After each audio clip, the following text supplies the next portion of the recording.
we've started. Hello, Brad. Hello, Jeffrey. Hello, everybody. Hi. Well, thank you for watching with us. We'll cut. We pre-recorded this here, and the topic today is very simple. It's managing your first year in real estate. And Jeff, how many years do you have in the business? A lot. Yeah, 12 years, 12 plus years. 12, 13, we Yeah. debate on the time. Jeff is a highly successful agent. Jeff's background is in running a marketing department for a corporation. And on top of that, Jeff has been interviewed by Rita Santa Maria, the head of Champion School of Real Estate, is actually one of their books, Successful Tendencies of Real Estate Champions. So knows a little bit of what he's A little talking bit, a about for little getting into the bit. business. And as also, I would make an argument for all the agents I know, and that's in the hundreds at this point, actually thousands probably, yeah, thousands, has one of the best work-life balances. And so speaking of work-life balance, where are you going next week, I'm Jeff? going on vacation. I'm going to Europe. So I was just counting all the countries we're going to. I'm going to have to learn how to say thank you in 5 different languages. Okay, what countries are you visiting? Okay, Portugal. Portugal, okay. So Portuguese. Uh-huh. Then Spain, Spanish. Spanish, yeah. Gibraltar, English. Oh, okay. Okay, then Marseille and Monte Carlo, which is French. Okay. And then Florence and Portofino, Italian. Well, that's going to be fun. So say thank you in Portuguese. If you're talking to a man, it's obrigado. If you're talking to a female, it's obrigata. It's not gracias? No, it's obrigado. Oh, wow. This is Portuguese from Portugal, not Portuguese from Brazil.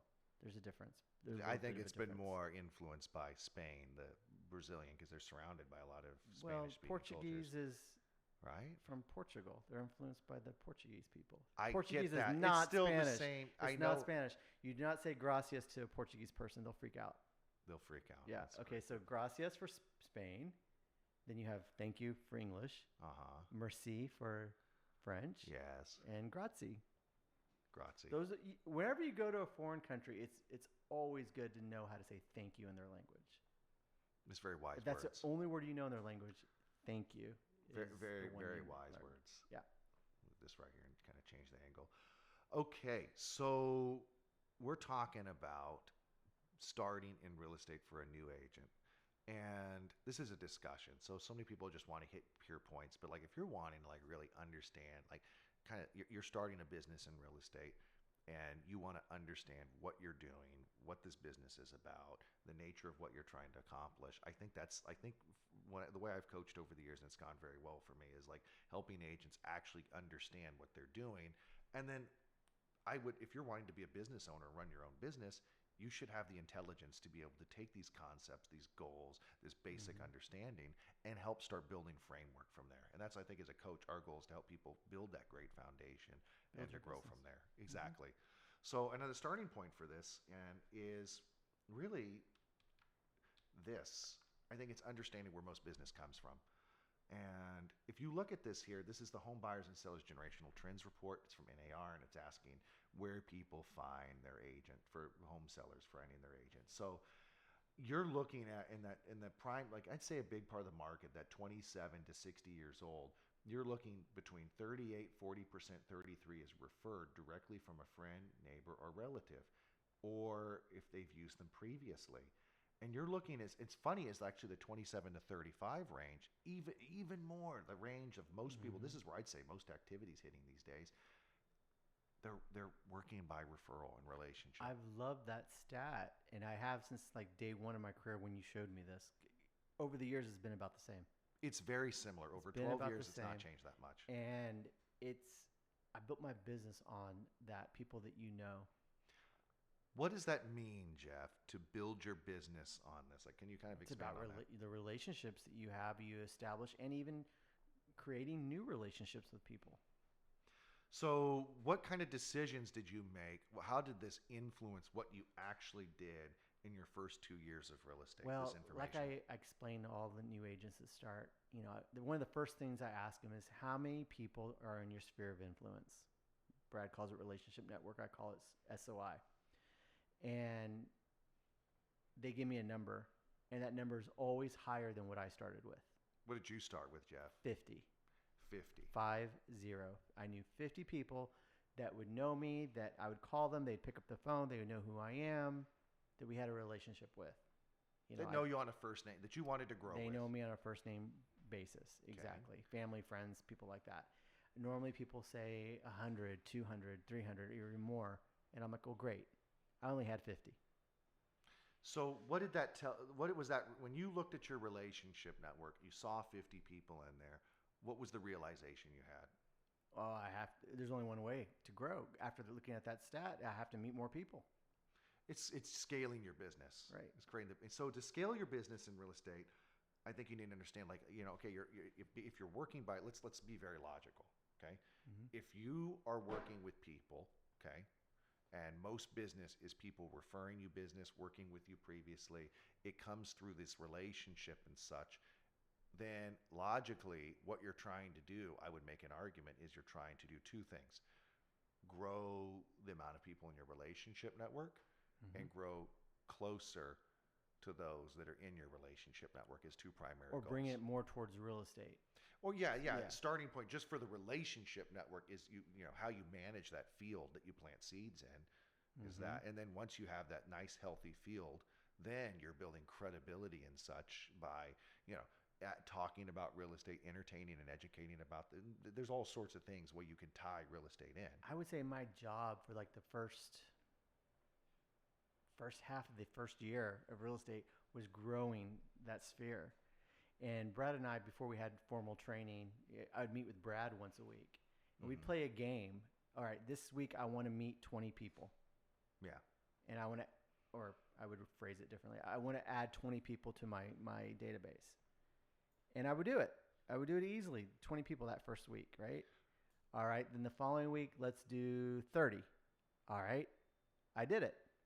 All right, dare we do 40 the next week? Okay, I didn't do 40, but I did 35. Was that a success? Yeah, it was. Where did you meet people, and where did you find people? It was random. It was anywhere I went. Okay, the key, what I always say to people is you have choices in the morning, right? You can either wake up late and order pizza and just stay at home and watch TV.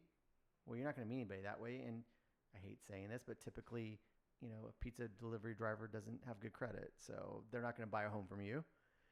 Or you go out and meet people. And, we would meet people randomly, like even at HEB. The people that work at HEB, or the people that work in a restaurant, or people work in a bar, or just randomly.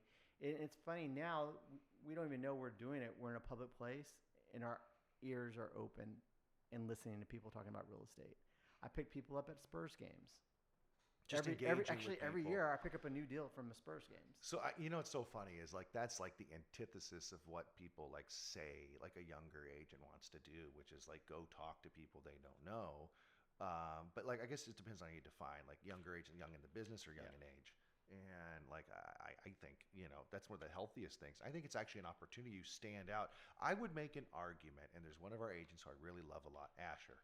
Mm-hmm. Asher shines. He's new into the business. He's young, just had a little one. He's in his early 20s. He's 20 years old. And he's not how people would describe your typical 20-year-old agent. The cliche of like, only text, no phone, no face-to-face, only trying to make some content on social media and hoping someone messages them, praying that someone messages them. That's not what he does. And I think that stands out today because he's so different, Imagine what he's going to be in 10 years. Oh yeah, he's 5 years. He's going great places, and like, so that stands out. And like, people are like, well, does it work? It's like, well, yeah, he's getting people, he's talking to people, he's engaging, he's getting these conversations, and there's people that are a few steps ahead of him, like Amber and Kevin, that are a few years ahead of him in age and such, and maturity. Going on to their third year of business, they're capping, they're doing great. And like they've grown by relationship. They've never met a stranger. Yep. That's their personality. They've never met a stranger. It's hard to start in business in a relation. So like okay, tying this back to this. You live and die by this stat. Right. And like, if you're coming in here and you're like, if you're wanting this cheat sheet of a magical template for success, I mean, you can go out there and find 50 million magical daily routines. I think you need to go to something deeper. I think you need to understand what you're trying to do. Well, and there's been times in my career that I've deviated from that plan and it didn't work. Like I Yeah. started buying leads, from Zillow or whatever, and it didn't work. It didn't work for me. There's times that I hired social media guys. Remember those Oh, potheads that I yeah. hired to run my social media and Yeah. teach me about social media because I'm of a certain age that not that generation, I guess. And I learned how to do social media through these guys. Didn't work. Yeah. So then I stop and I go back to basics and I was like, you know what? I'm going to make 100 phone calls today. Boom, I got a lead.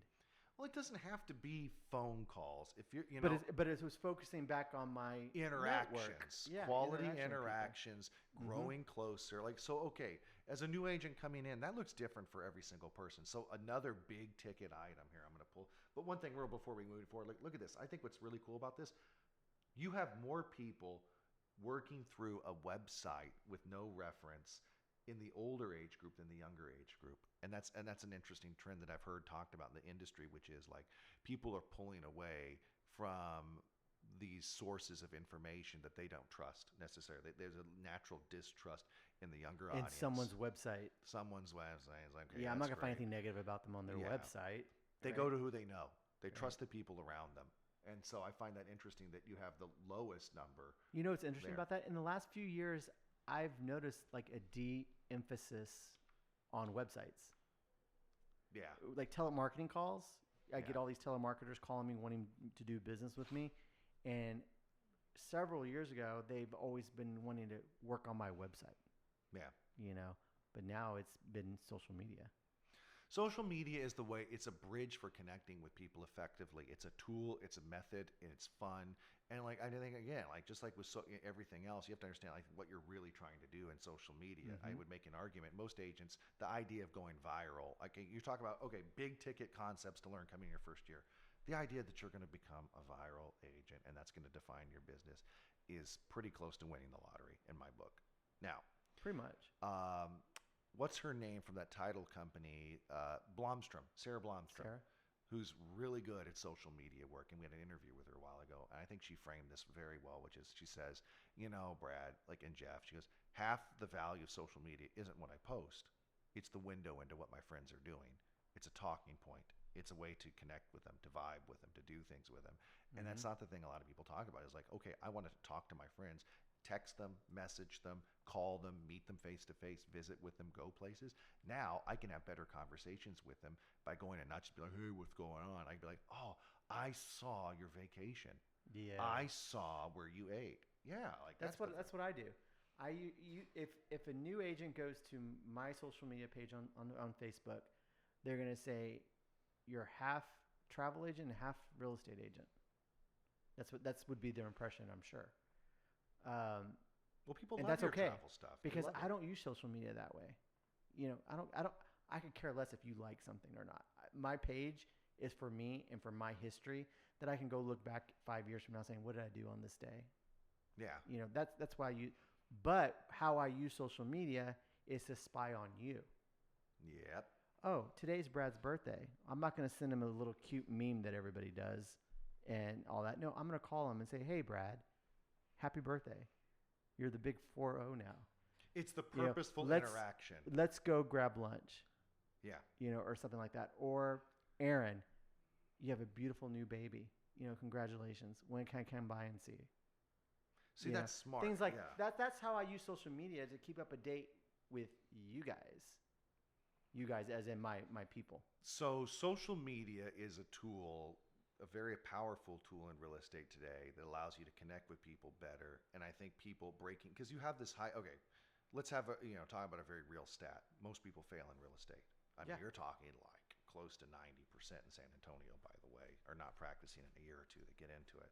And that's an abysmal number. Like if anyone, if you're in the business and you're not thinking about that or concerned or that number, that's not on your mind, you got a problem. Well, half the people in your class don't even take the test. Well, I'm talking those that become Yeah. licensed, 80% It keeps on going down and are down and not down practicing and down. in a year. Yeah. According to this is Sabor's number. I was talking with someone there. It's like 80% are doing nothing in a year. It's crazy. It's brutal. But Well, it's good because it helps our membership dues stay lower, I guess. More I people are guess. in. So for first year agents coming in, using social media effectively to reflect your personality, and you're not compromising on your ideals. Being genuine, I think, is critical in social media. Using it as a way to connect with people more effectively. Okay, and getting your base, focusing. Okay, so recapping, focusing on growing your base, then finding ways to meet people. And there's so many ways, like Shane Kino, Dungeons and Dragons, people through taking the environments you're already in, like Brian Skelton, who's an agent, who's a super high producing agent. He just makes a point to talk to everyone he's around at the gym, golf, all the areas. He makes it an art. He is. He has fun talking to people. He makes it an art because you don't even realize you're talking about real estate when you're talking to him. Yeah. Yeah. And I can tell you, like, okay, the stupid thing we joke about. I mean, this year I've closed, and I'm making no efforts to grow business.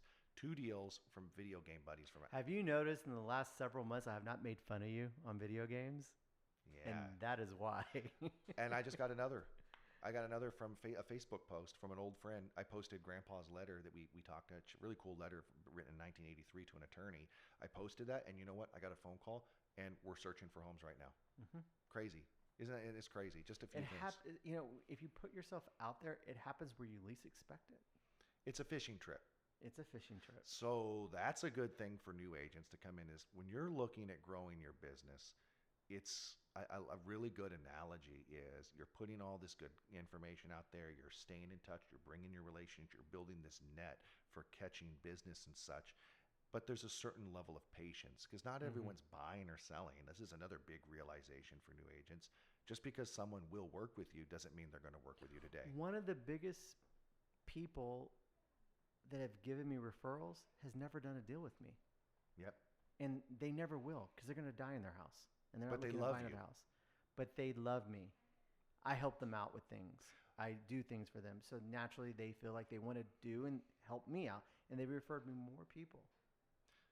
And so that kind of is the antithesis of another kind of like popular trend of the transactional agent that's like, this either a deal or not a deal, hyper fixated on the next closing. I always talk about this when I'm speaking to a younger agent, like in their 20s. Yeah. They're like, people my generation are not necessarily buying homes right now. I'm like, you're probably right. However, who do they know that needs to buy or sell real estate? They may know somebody.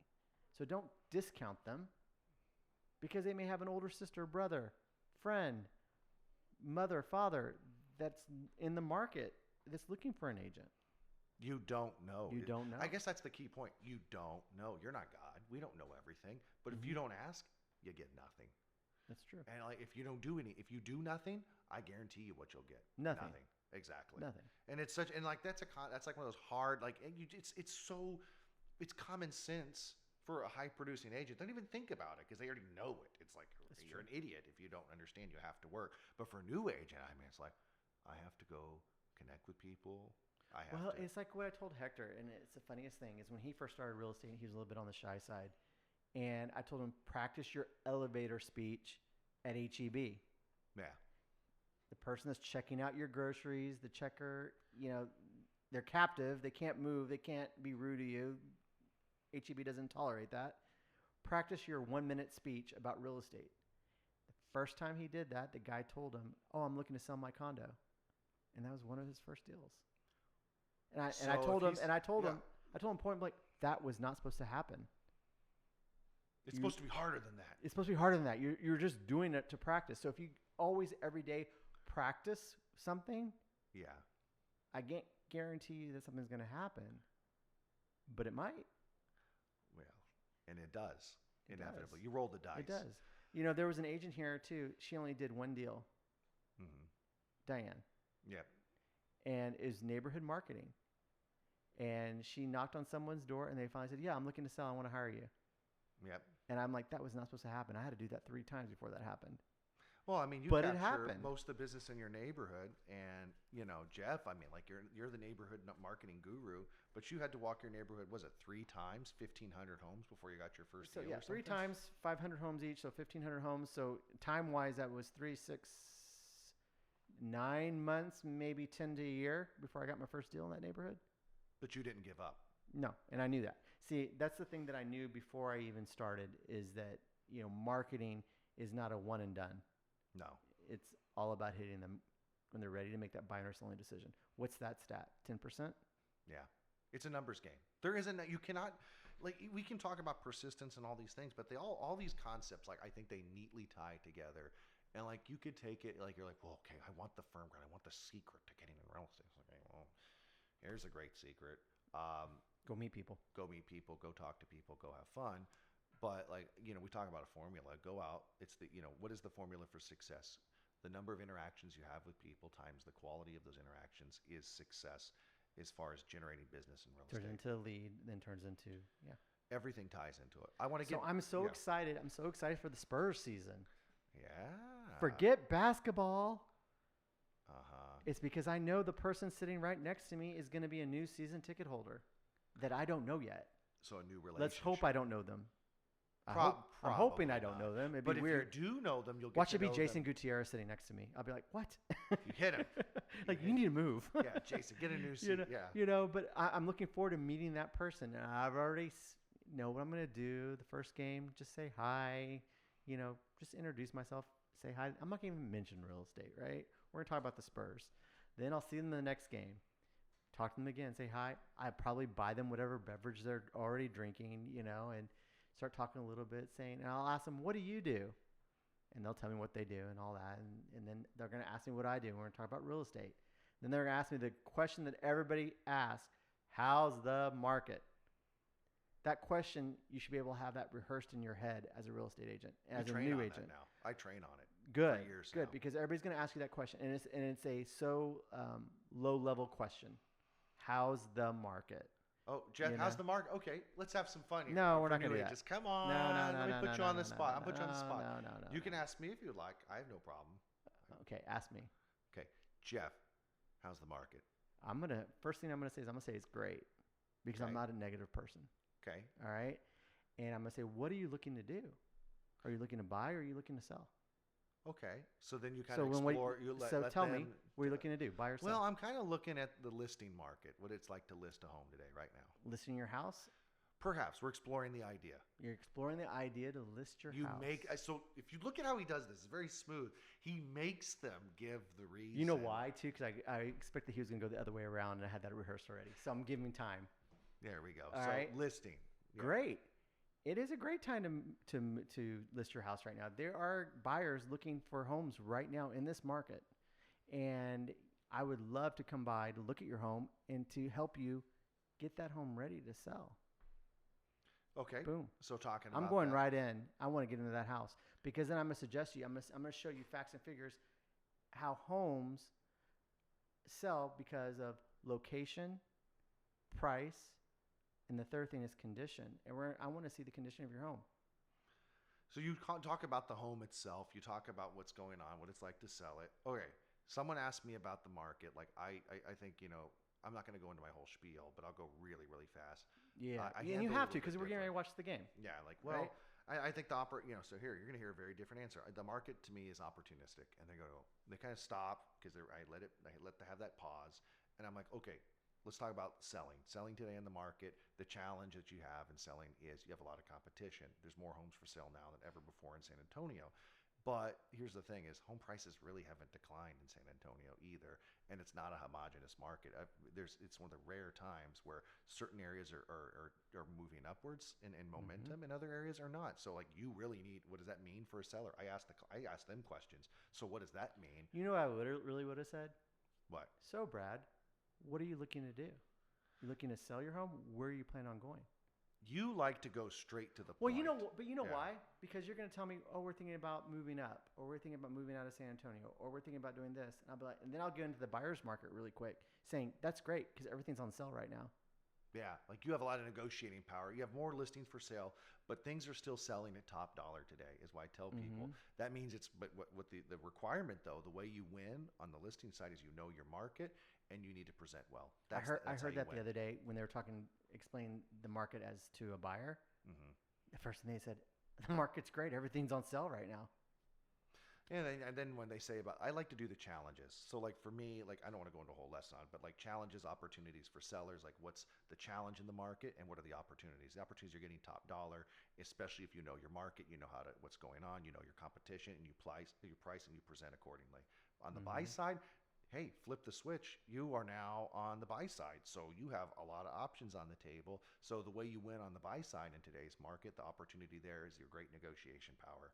And I say, well, what are you looking at the market to do? What are the next steps for you? What are you Ask questions. Yes, ask a lot of Ask questions. and that's the thing that I think I'm pretty good at.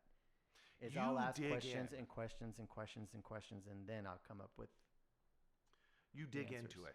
And I think that's so okay. New agents, guys, I'm going to be really blunt and I'm talking to you like, listen to me. Okay. I'm looking at you. I want you to really, really listen to me. This is going to sound strange until you've been in the business for a long time and you've worked through thousands of deals.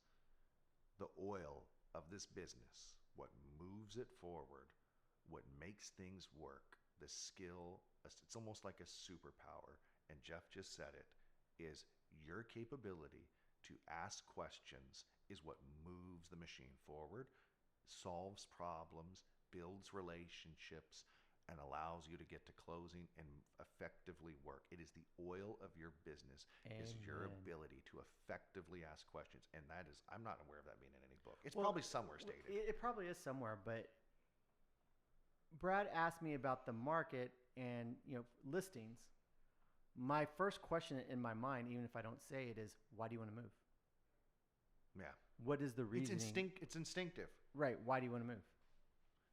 And you don't have to run questions guide the conversation. Yes. People like to talk. And I mean, I wouldn't necessarily say it that way. Why do you want to move?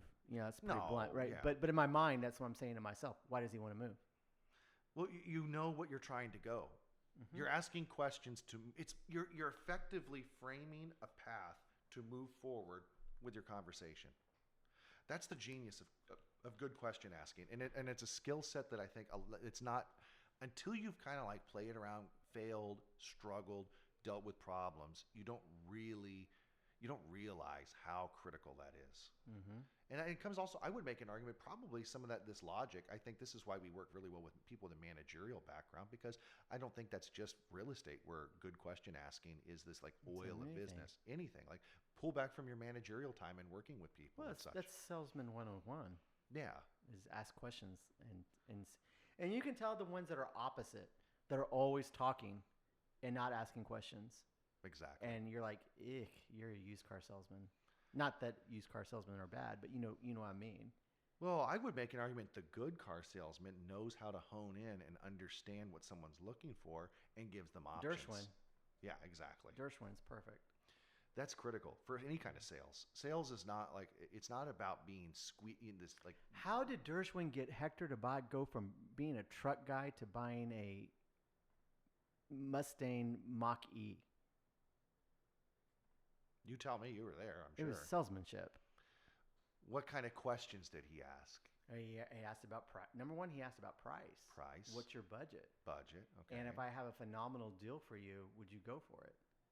Now, I want you to smart. think outside the box a little bit. Okay. And he's like, let's test drive this, see what you think. This is this could be the magic. He knew that we were going in for one reason, and it was price, but we never told him that until he asked. There was a magic number that I wanted to pay, and not $1 more. And he got it like $50 under that magic number. Yep. There you go. And it was because at the time they were having big specials and government subsidies on electric vehicles. And there was a financial opportunity. So he played a song that you wanted to hear. Exactly. Well, yeah, I admit it. And it was correct, and that's what we were looking for. We were looking for price, and but if I was a guy in the country and I have to have a truck, well then he'd be talking about something else. He wouldn't be showing me that EV. Well, the truth is, I wonder if he he got a bonus on EVs that time, or if that was like something they told him to sell. Who knows? But I know what you're driving. And it didn't matter, and he loves his car, and it worked. But it was funny. questions, by asking questions. And that's such a critical part of this, like for new agents coming in, to understand, like you really don't have to go in and have all the answers. You need to be able to know where to get the answers. It's also a security blanket for a new agent. By asking questions, it gives you time to think. That's true. And people like talking. Like how I did with you, because I thought you were going the other direction, So I just repeated what you just said. So Give good me time to think. questions. We talked about identifying where business comes from. We talked about, preparing where the common questions, preparing for the common questions you're going to receive as a new agent, persistence. These are some of the big themes. The other thing to talk about is good structure and organization, and that's not something like that's the foundation of your business. That can be a whole different hour too. Oh yeah, Yeah, but we go but forever you that. need. Okay, Jeff. If you look at new agents come into the business and you see what is that one of the areas it's It most lacking? surprises me. No, because I was completely opposite. I was already organized. You were, but for a Right, lot of people but other coming people in, are not. And I'm like, oh, we got to talk basics. I got to talk to you about a CRM. I have to talk to you about habits and how you handle a call. How do you log a call? How do you keep track of things and things like that? And I'm like, okay, I have to go back and train that because most people don't do that or don't. I don't think it's they. Okay, here, let me say this another way. I think yes, they don't do it because they haven't had to do it. Yeah. It's not a part of their lives. They're Yeah. their jobs, their experiences that they've had in their lives, and they haven't been required to follow up and stay in touch. Like for instance, I You got did, this though. lead. I got this lead from an open house, right? What do Yeah. I do with it? Well, you follow up with it. You put in your relationship network. You stay in touch. Like but that's ingrained in you. Right. And I have to train that. Yeah, you was ingrained in you to have a system, to have structure for follow up because of your background. But not everyone comes into the business with that kind of like teachers. This is one I've always funny enough. Well, and you say that, and then I go back to my first job coming out of college, and the way we did things. I was trained all that. I was trained how to do all that. So So I you guess had I a didn't natural know. I guess I advantage. didn't know, but we had to do it. It was very structured Yeah. on how we logged things and did things and keep track of things. We used ACT as a database, Yeah. and and we were ingrained on how to do that. And I was like, well, okay, if I didn't have that, then would I know to do that? Maybe not. Maybe through your marketing background and But maybe, such, maybe but not. like it's not everyone has that. So like when teachers and come in, they know that you need organization, but what you're organizing is different. You're not just organizing a script or what you're doing. You're organizing the people. Your people are gold.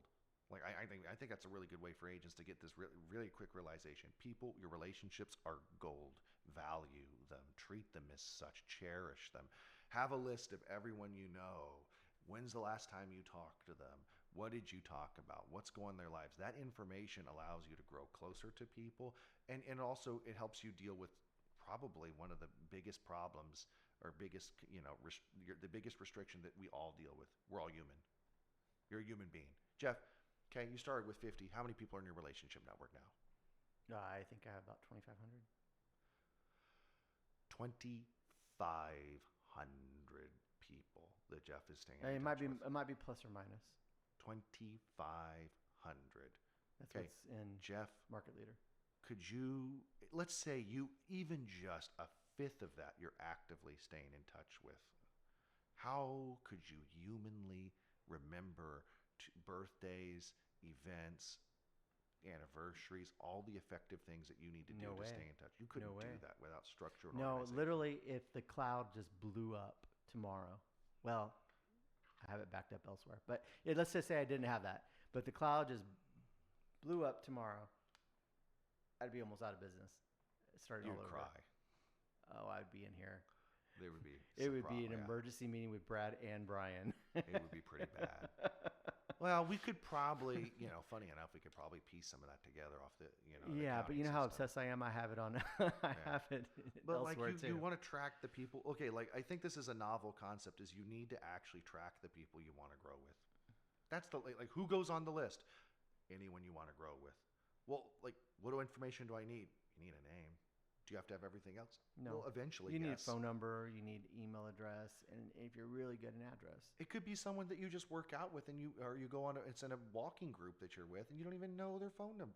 Well, you want to add to it. Like I think that's one of the great things about taking a It spreadsheet. grows. It grows. Mhm. It shows you the gaps that you want to have, that you need to fill, and it lets you stay in touch with people. If you don't have that, And I think sometimes with agents, we teach them that, but they do it in a, how do I say this? They do it in a way that it's fake. what do you mean by that? Like they're like, okay, I belong to this running group, and I have this great relationship with Bob, right? Mm-hmm. You know, I know who Bob is, and I know what type of tennis shoes they have, and we talk and all that. But then the next day, I'm going to say, "Hey, what's your phone number? What's your email address?" It's fake. It's not a natural conversation or a natural progression for a relationship to go to the next level. Well, Does that make sense? You need to learn the There's art. an art to of- that. There is an art. Like, I mean, and you pick up these skills. Okay, how do you get back? So here's the interesting piece of wisdom. My Spurs person. Yeah, go All ahead. right. This is going to be a stranger. Hopefully, it's not Jason. It's going to be a stranger. How am I Uh-huh. going to build a relationship with them? Well, I have there's 52 games. I have 52 games to do this. It's not You're going to get to know them. I'm not going to do it all game opener. No, you don't. And I rush think every- that's where yeah. agents make a mistake. They feel like they got to do it all at once because they're hungry for business now, right? Desperate. I mean, it may be November when I ask for a referral or business for this person. It might be December. You want to build likability. You want to get to know them. Commonality, which is found. Let it happen commonality. naturally. Yeah, have fun talking. Enjoy getting to know someone. And this is a novel concept, guys. Enjoy getting to know people. What if after the 5th game I find like this person's a jerk? You might not want to work with them. Well, exactly. Or I find out that they're another agent. But for a new agent, talking on all this about how do you, like just what Jeff is saying, you want to get better at having this art of the conversation. And you know how you get better at it, guys? Having By doing it. conversation. Exactly. Doing it. It solves the problem. Going out And again, you connecting. can practice with people that you know they're not going to give you any business. Yeah. Like the guy at the grocery store. Your friends. Start with your base and grow from there, and like practice being more purposeful and interacting. I like inviting people to events because it means you get their information. You have these people, okay, perfect example. You have friends you want to go, like my video game buddies, that we do things together and such. I know their phone numbers because I asked so we could do things and to coordinate. And so don't be afraid to ask. It's weird because we're like asking, we're forgetting how to play Yeah. like when we were kids. You know, when we become adults, like after college or whatever, we forget how to do that. Yes, you want to spend time with someone, you need a way to connect with them. Or friend them through socials, connect with them through social media, whatever the method is. It doesn't really matter, guys. Like, oh, is one way better than the other? No, it just matters what that person likes and what You know, you do. another reason why I use social media. So the people that we go on the cruises with, I have an hour a night that I'm literally on Facebook Messenger and talking to 5 or 6 different people. Yeah. And we just talk. We just talk and talk. And I've gotten business from people. It works. It works. Every time. So I'll end on this point. New agents, getting in that first year and the importance of connecting with people, structure, all these big points we brought up. Every time you talk to someone, every time you have a conversation, message, interact with them, you know what you're doing? You're rolling the dang dice. You're rolling the dice that they're wanting to buy or sell, will buy or sell, or know somebody that wants to buy or sell. And you want to win, and that you can't make them do that. You can't guarantee that they're going to want to do one of those three But things. even it's not a failure, even if you do it. And even if they don't do it, because you you know went front of why? line. Yeah. You're practicing your skill. You're You- practicing yeah. your speech. That didn't work. Maybe I need to phrase it differently next time. So it's never a loss. It really isn't. You can't go wrong No. talking to people. And you roll the dice every time. And you know what? You can choose how many. You want to win more often? Well, here's Do the it more often. roll the dice more. Exactly. That's all it is, guys. And I don't want to say not all, but boy, at the end of the day, it's hard to fight with that. Hey, y'all have a great weekend. I'll have another special. Jeff's going to be. No, you can't have anybody else on while I'm gone. I'll find something. Maybe I'll get Brian to come in. Yeah, have Brian come in. That'd be fun. He makes me nervous sometimes. What? Brian makes me nervous sometimes. My brother? Yeah. Why does Brian make you nervous? I don't You've known know. him forever. I know. This is interesting. I talk to him differently than I talk to you. Huh. Like I would never put him down. Well, we have fun. Like we have a very special relationship. Yeah, yeah. Well, hey, God bless you guys on your vacation. Thank know, you. Have a fun, safe Thank trip, you. and I We'll can't wait to see all Follow your us photos. on Facebook. And you know We'll the do that. drill. You want a shot glass? Something. Bring me I've something back got to decorate. Dude, I'm building quite the collection, Jeff. Quite the I know. collection. Shot glasses. Okay. I mean, there's a coffee cup from Spain. Shot glasses from Amsterdam. I'm gonna think I may try a coffee cup because you'll use that a lot. Shot glasses? I don't know. I'll see what I can find you. Have something fun. I'll see what Don't I can just find go you. to a tour shop. Go get something interesting that I can put up here, like just as a fur collection. Something fun. All right. Anything. All right. Cool. That's my challenge. All right. I'll get this uploaded. Good stuff. Awesome. I'll see y'all. Have a great week.